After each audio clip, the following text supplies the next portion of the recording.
Hello student, now we are going to discuss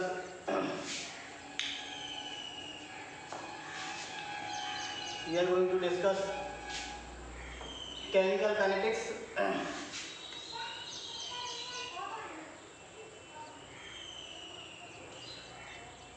तो chemical kinetics आज हम discuss करेंगे. It is applicable on moderate reaction only, which occurs by the collision of molecule for an effective collision. तो ये chemical kinetics है वो moderate reaction पे apply होती है. मॉडरेट रिएक्शन का मतलब है ना तो ऐसी रिएक्शन ना तो ज़्यादा फास्ट हो रही है ना तो ज़्यादा स्लो हो रही है, यानी मॉडरेट रिएक्शन होनी चाहिए. इनका टाइम यानी कंसंट्रेशन चेंज हो तो उनका टाइम मेजर किया जा सके. क्या? क्योंकि काइनेटिक्स का मेजरमेंट कर रहे हैं तो काइनेटिक्स उन्हीं रिएक्शन पे अप्लाई होगी जिनका रेट मेजर किया जा सके. इसलिए किस पे अप्लाई होती है? मॉडरेट रिएक्शन पे. मॉडरेट रिएक्शन ऐसी रिएक्शन होती है जो न तो ज़्यादा फास्ट होती है और ना ही ज़्यादा स्लो होती है, तो उनको बोलते हैं मॉडरेट रिएक्शन. तो कह रहा है it is applicable on moderate reaction only which occurs by the collision of molecule. जो किसके द्वारा होती है? कॉलिजन ऑफ मॉलिक्यूल के द्वारा होती है. फॉर एन इफेक्टिव कॉलिजन, किसी एक इफेक्टिव कॉलिजन के लिए कुछ कंडीशन होनी चाहिए. फर्स्ट कंडीशन है nature of reactant must be different. कहने का मतलब है नेचर ऑफ रिएक्टेंट कैसे होनी चाहिए? मस्ट बी डिफरेंट होने चाहिए. जैसे H2 और I2 में रिएक्शन हो रही है, बन रहा है 2HI, तो nature of reactant must be different. ये जो है point, nature of reactant must be different, यानी कह सकते हैं हाइड्रोजन हाइड्रोजन आपस में टकराएंगे तो रिएक्शन नहीं होगी, यानी हाइड्रोजन हाइड्रोजन टकराएंगे तो आपका HI नहीं बनेगा. तो डिफरेंट क्या है? एक हाइड्रोजन और एक आयोडीन है तो रिएक्शन होगी. इसलिए कह रहा है nature of reactant must be different, यानी एक हाइड्रोजन का मॉलिक्यूल टकरा रहा है और दूसरा आपका आयोडीन का मॉलिक्यूल टकरा रहा है, तब जाके रिएक्शन होगी.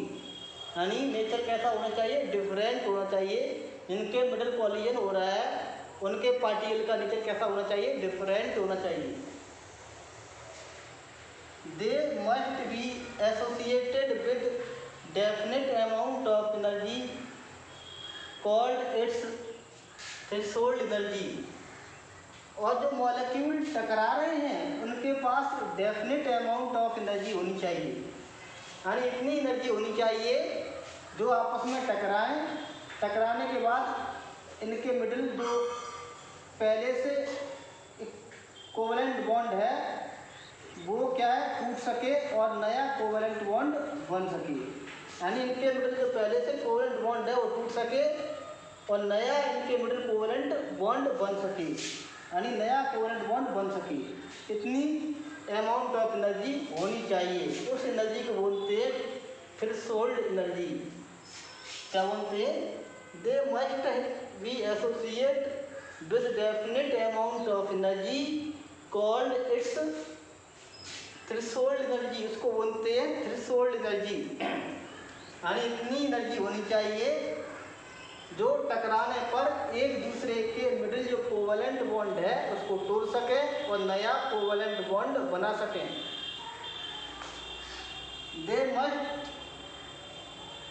कोलाइड इन प्रॉपर ओरिएंटेशन, और इनके मिडिल कॉलिजन जो होना चाहिए वो परफेक्ट होना चाहिए, जिसका ओरिएंटेशन परफेक्ट होना चाहिए.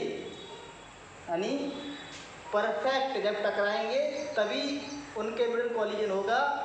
यानी कह सकते हैं अगर एक मॉलिक्यूल ये एक मॉलिक्यूल लिया तो एग्जैक्ट इस प्रकार टकराएं, एग्जैक्ट टकराएं, नहीं एग्जैक्ट टकराएंगे तभी.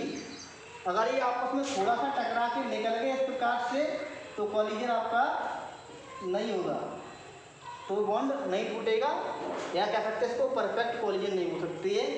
एग्जैक्ट टकराएंगे तो ये आपका क्या परफेक्ट कोलिजन, ये जबकि परफेक्ट कोलिजन नहीं है, ये आपके क्या एग्जैक्ट टकरा के नहीं निकल रहा है, इसलिए परफेक्ट कोलिजन नहीं है। तो कोलिजन कैसा होना चाहिए, परफेक्ट होना चाहिए। तो 3 पॉइंट है ये जो परफेक्ट कोलिजन के लिए। पहला पॉइंट क्या है, nature of reactant must be different, जो मॉलिक्यूल टकरा रहे हैं वो सेम नहीं होने चाहिए, डिफरेंट होने चाहिए। दूसरा क्या, they must be associated with definite amount of energy, और उनके पास डेफिनेट अमाउंट ऑफ एनर्जी होनी चाहिए जो टकराने के बाद कोवलेंट बॉन्ड आपस में तोड़ सकें और नया कोवलेंट बॉन्ड बना सकें। इसको बोलते हैं threshold energy. They must collide in proper orientation, इनके कोलिजन का ओरिएंटेशन भी परफेक्ट होना चाहिए। Rate of reaction, it is the change in concentration of reactant or product with respect to time, यानी टाइम के रेस्पेक्ट प्रोडक्ट या reactant की concentration change होती है, उसी को बोलते हैं रेट ऑफ रिएक्शन। तो जो रेट जो है दो प्रकार से मेजर किया जाता है, एक तो आपका एवरेज रेट है, दूसरा आपका इंस्टेंट रेट है। इंस्टेंट का मतलब होता है क्षणिक रेट। एवरेज रेट है change in concentration and delta C upon delta T, change in concentration with respect to time, time के रेस्पेक्ट कितना कंसंट्रेशन चेंज हो रहा है वो एवरेज रेट लेंगे। इंस्टेंट रेट है तो क्षणिक चेंज है, D C upon D T, D C का मतलब है क्षणिक, यानी बहुत ही कम कंसंट्रेशन चेंज हो रही है और कम समय में उसको मेजर किया गया है, उसको बोलते हैं क्षणिक रेट, इंस्टेंट रेट। जैसे एग्जांपल ए है वो बी में जा रहा है, तो इसके लिए rate is equal to rate of disappearance of A, यानी ए के गायब होने की दर is equal to rate of appearance of B, B के प्रकट होने की दर के बराबर होगा। रेट जो होगा, ए कितनी जल्दी गायब हो रहा है, ए की कंसंट्रेशन कम होगी और बी की कंसंट्रेशन बनेगी, तो रेट रिएक्शन क्या हो रही है, ए से बी टू हो रही है, ए गायब होगा बी बनेगा। तो ये कह रहा है रेट जो होगा, rate is equal to rate of appearance of B, sorry disappearance of A, यानी ए किस दर से गायब हो रहा है और क्या होगा rate of appearance of B, या बी किस दर से प्रकट हो रहा है, बढ़ रहा है।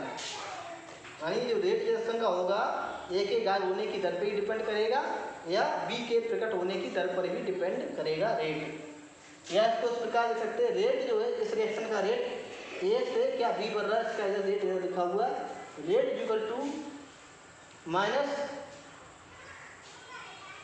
D A upon D T, bracket में ये लिखा है एक्टिव मास का है, रिएक्शन में पार्टिसिपेट करता है वो मास है, equal to plus D B upon D T. ये जो है ये वाला लिखा हुआ है, ये rate of disappearance of A है, ये rate of appearance of B है।